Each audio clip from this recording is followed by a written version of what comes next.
Hello everyone, Exness weekly analysis video में आप सबको वेलकम करता हूं। तो सबसे पहले हम चलते हैं इकोनॉमी कैलेंडर की तरफ और देखते हैं कि इस हफ्ते कौन कौन सी न्यूज़ आ रही हैं।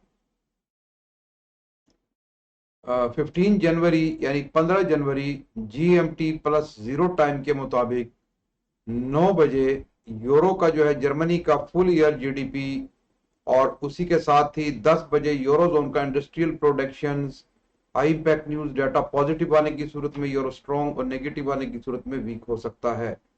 23:50 पे जापान का जो है कॉप गुड्स प्राइस और उसी के साथ ही 16 जनवरी GMT प्लस जीरो टाइम के मुताबिक 7 बजे यूरो का जर्मनी का CPI फाइनल और HICP final yearly high impact news data positive आने की सूरत में यूरो स्ट्रॉन्ग और नेगेटिव आने की सूरत में वीक हो सकता है। न्यूज टाइम पे हमें कुछ मामूली सी वोलेटिलिटी देखने को मिल सकती है यूरो के पेयर्स में। 7 बजे GBP पाउंड का जो है यूके का यूनाइटेड किंगडम का एम्प्लॉयमेंट चेंज और एवरेज अर्निंग और employment change indices high impact news data positive आने की सूरत में पाउंड स्ट्रॉन्ग और नेगेटिव आने की सूरत में वीक हो सकता है।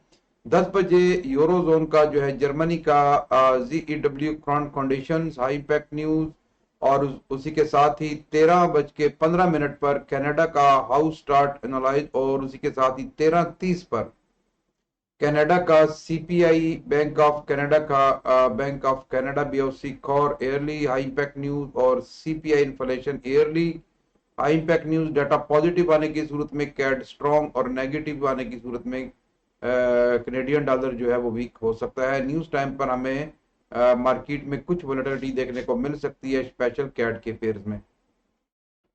13:30 पर यूनाइटेड स्टेट का इनका जो है NY फेड मैन्युफैक्चरिंग और Fed manufacturing indexes high impact news. उसी के साथ ही 17 जनवरी को यूनाइटेड किंगडम का CPI ईयरली और यूनाइटेड किंगडम का CPI yearly indexes high impact news. उसी के साथ ही 10 बजे यूरोजोन का HICP फाइनल ईयरली और HICP final yearly indexes.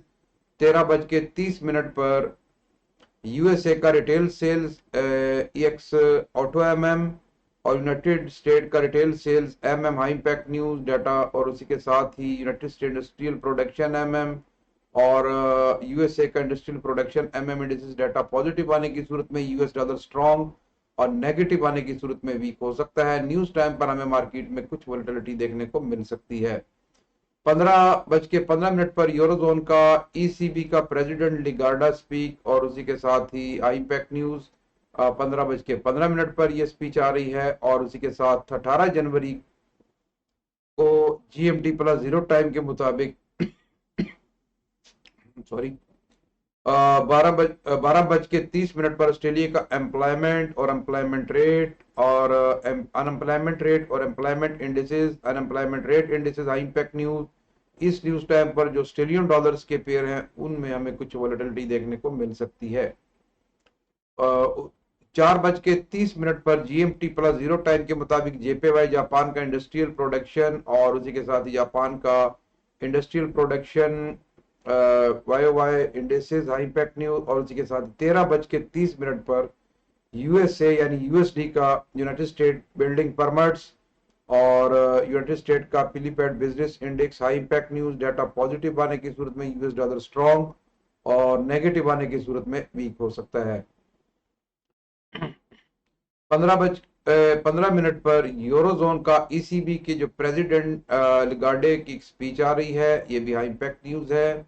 Euro के पेयर में कुछ तेजी देखने को मिल सकती है। इस स्पीच टाइम पर 16 बजे यूनाइटेड स्टेट का एक क्रूड ऑयल की न्यूज आ रही हैं। इस न्यूज टाइम पर जो ऑयल का पेयर है उनमें हमें कुछ उतार चढ़ाव देखने को मिल सकता है।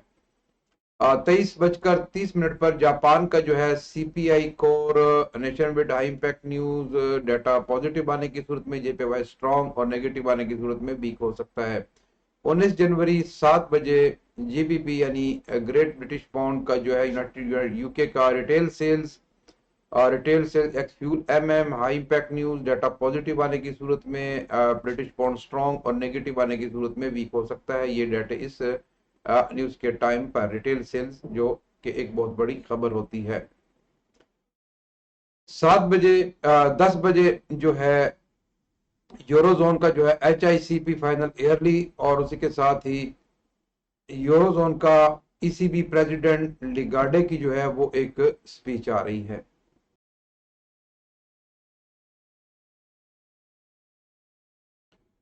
13:30 पर कनाडा का रिटेल सेल्स एक्स ऑटो और उसी के साथ ही कनाडा का रिटेल सेल्स 15 बजे यूनाइटेड स्टेट का जो है एग्जिस्टिंग होम सेल्स, और उसी के साथ यूनाइटेड स्टेट का यूमिच सेंटीमेंट प्रीलिम, और उसी के साथ यूनाइटेड स्टेट का एग्जिस्टिंग होम सेल इंडेक्सेस और UMich sentiment prelim indexes high impact news data positive आने की सूरत में यूएस डॉलर स्ट्रॉन्ग और नेगेटिव आने की सूरत में वीक हो सकता है। न्यूज टाइम पर हमें यूएस डॉलर के पेयर में कुछ तेजी देखने को मिल सकती है।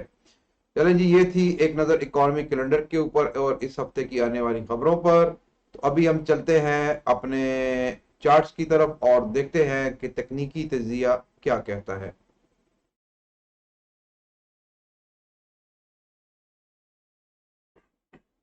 सबसे पहले हम आते हैं गोल्ड की तरफ। गोल्ड ने जैसा कि प्रीवियस वीक जो लेवल आपके साथ शेयर किया गया था कि हमें इस लेवल से प्राइस जो है वो दोबारा रिजेक्ट हो सकती हैं और हमें कुछ रिट्रेसमेंटें भी यहाँ से मिल सकती हैं, तो एग्जैक्टली प्राइस ने अपने उसी लेवल को टेस्ट किया और वहीं से जो है वो एक रिजेक्ट हुई एक अच्छे लेवल से। और RSI में अगर हम देखें तो हमारे पास एक डाइवर्जेंस भी बुलिश का था और प्राइस ने वहीं से जो है वो एक पुल बैक लिया और बाउंस हुई और प्राइस जो है दोबारा जो है वो अपना एक इस लेवल ऑफ स्ट्रक्चर से हमें थोड़ी सी वहां तक गई और वहां से हमें थोड़ी सी एक रिजेक्शन देखने को मिली। इस वीक अगर हम देखें तो यहाँ पे उसने अपने ब्रेकआउट ऑफ स्ट्रक्चर अपने स्ट्रक्चर का ब्रेकआउट किया है। अगर तो प्राइस हमें दोबारा यहाँ पे मिलती है तो यहाँ से हमें दोबारा एक अच्छी बाइंग देखने को मिल सकती है अपसाइड की तरफ। प्राइस जो है अपने इस लेवल को टेस्ट करने के लिए जा सकती है, यानी 2000 तकरीबन 2070 के एरिया तक जो है वो प्राइस आपकी जा सकती है। और दूसरी सूरत में अगर प्राइस अपने इस लेवल को ब्रेकआउट कर देती है डाउन साइड की तरफ, SMA 50 का भी ब्रेकआउट हो जाता है, तो फिर प्राइस हमें जो है वो इस लेवल को जो है वो दोबारा टेस्ट कर सकती है 2015 को। और अगर इसका भी ब्रेकआउट कर देती हैं तो फिर प्राइस जो नेक्स्ट इसका लेवल हमारे पास वो तकरीबन 1990 कह रहा है, यानी 1990 तक जो है वो प्राइस मजीद आपकी डाउन जा सकती हैं। अपसाइड की तरफ अगर प्राइस अपने इस लेवल को ब्रेक कर देती हैं तो फिर अपसाइड की तरफ जो है मजीद तकरीबन 2090 तक, अगर 2090 का भी ब्रेकआउट कर दे तो फिर प्राइस आपकी 2010 को 2017 को भी हिट कर सकती हैं। डेली टाइम फ्रेम में भी अगर हम देखें तो डेली टाइम फ्रेम में भी हमें एक SMA 50 का टेस्ट प्रीवियस वीक हुआ है, इसी जोन पे SMA 50 भी था और एक मॉर्निंग स्टार पैटर्न भी इसमें अगर हम देखें तो डबल उसने एक बनाया हुआ उस टाइप का। और प्राइस जो है ट्रेंड जो है इस वक्त एक इस वीक का जो एक्सपेक्टेड ट्रेंड है वो बुलिश ही है, तो प्राइस ज्यादातर हो सकता है अपसाइड पे ही रहे। अगर इस लेवल का ब्रेकआउट करे तो फिर दोबारा प्राइस अपने इस लेवल तक आ सकती है। GBP USD की अगर हम बात करें तो GBP USD भी जैसा कि एक रेंज कर रहा है और प्राइस जो है वो अभी अगर हम देखें तो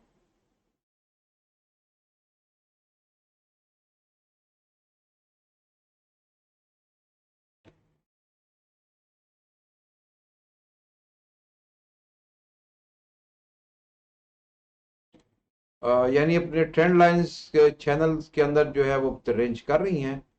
तो अगर तो प्राइस दोबारा यहाँ पे आती हैं इस लेवल पे तो यहाँ से हमें एक अच्छी रिट्रेसमेंट देखने को मिल सकती है अपसाइड की तरफ इस एरिया से।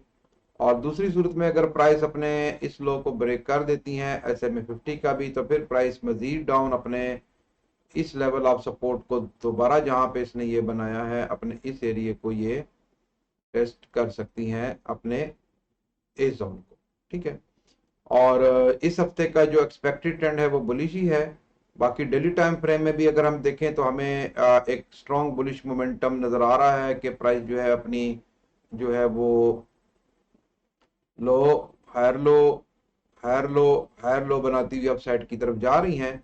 तो अगर दोबारा प्राइस अपने इस लेवल को ब्रेक करती हैं तो नेक्स्ट जो है वो तकरीबन 1.28400 और इसका भी ब्रेकआउट करने के बाद जो है वो प्राइस आपकी तकरीबन एक 1.29 को इस वीक ये हिट कर सकती हैं।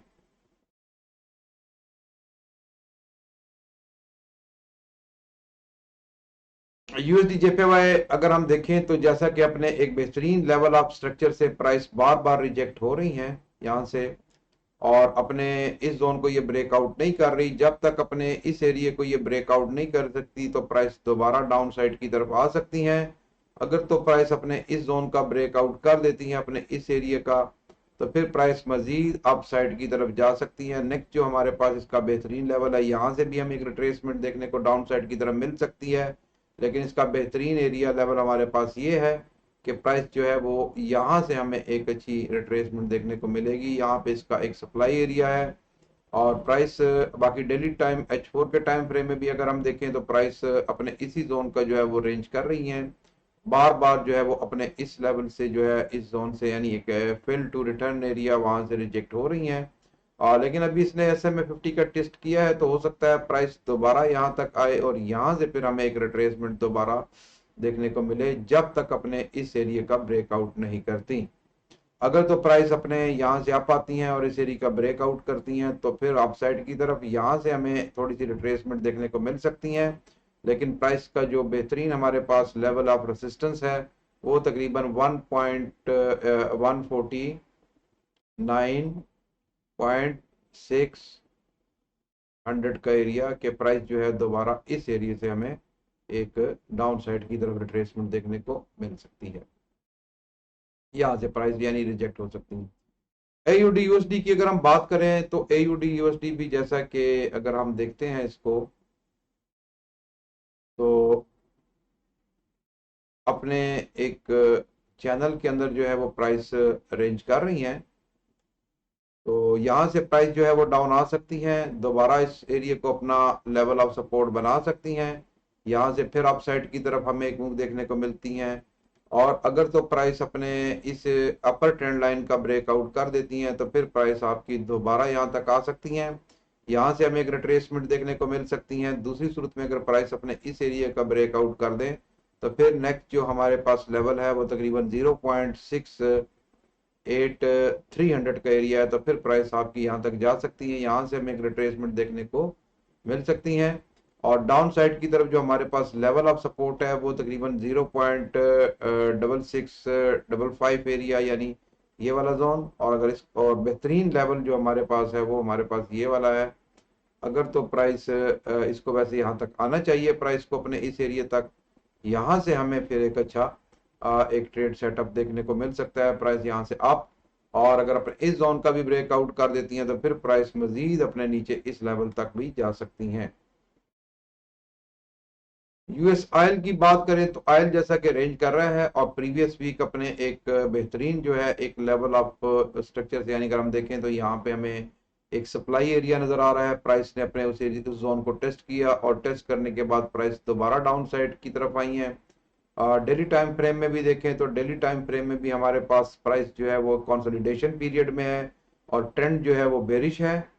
तो इस वीक जो है अगर प्राइस आपकी इस लेवल ऑफ स्ट्रक्चर से जो हमारे पास है, अगर तो प्राइस यानी 72.70 से नीचे आ जाती हैं तो फिर है प्राइस अपने दोबारा इस लेवल को ये टेस्ट कर सकती हैं 70 को, और यहाँ से हमें अपसाइड की तरफ एक रिट्रेसमेंट देखने को मिल सकती है। अगर तो प्राइस अपने इस एरिया को ब्रेकआउट कर देती हैं तो फिर ये तकरीबन 67 को ये टेस्ट कर सकती हैं इस वीक अपने इस जोन को। ठीक है, और अगर तो प्राइस यहाँ से नीचे नहीं आती अपने इस मूविंग एवरेज का और लेवल ऑफ स्ट्रक्चर का ब्रेकआउट नहीं करती, तो हो सकता है प्राइस दोबारा जो है वो अपसाइड की तरफ जाए और अपने इस लेवल ऑफ स्ट्रक्चर का टेस्ट करें। बीटीसी की बात करें तो बीटीसी जैसा कि जो जिस लेवल की निशानदेही की गई थी अपने उसी लेवल को जो है अगर हम देखें तो प्राइस ने टेस्ट किया है, और टेस्ट करने के बाद प्राइस जो है वहीं से रिजेक्ट हुई है। और बड़ी इसमें अगर हम देखें तो जब पहली दफा प्राइस यहाँ से रिजेक्ट हुई थी तो तकरीबन ये लो उसने दिया था, यानी प्राइस ने एक वेव दी है, और उस वेव की जो है हमारे पास यानी ये वाला एक उसने एक लो लो लगाया था। ये तकरीबन 2023 14 फॉर 2023 यानी अप्रैल के अंदर। अभी फिलहाल हमारे पास अभी जो थोड़ा इस वीक का है, अगर देखें तो प्राइस अपने एक बेहतरीन लेवल ऑफ सपोर्ट के ऊपर खड़ी है। प्राइस यहाँ से पहले भी रिजेक्ट हुई हैं और बार बार रिजेक्ट हो रही हैं, और इसी एरिया में अगर हम देखें तो हमारे पास आरएसआई के अंदर भी एक डाइवर्जेंस बुलिश का नजर आ रहा है।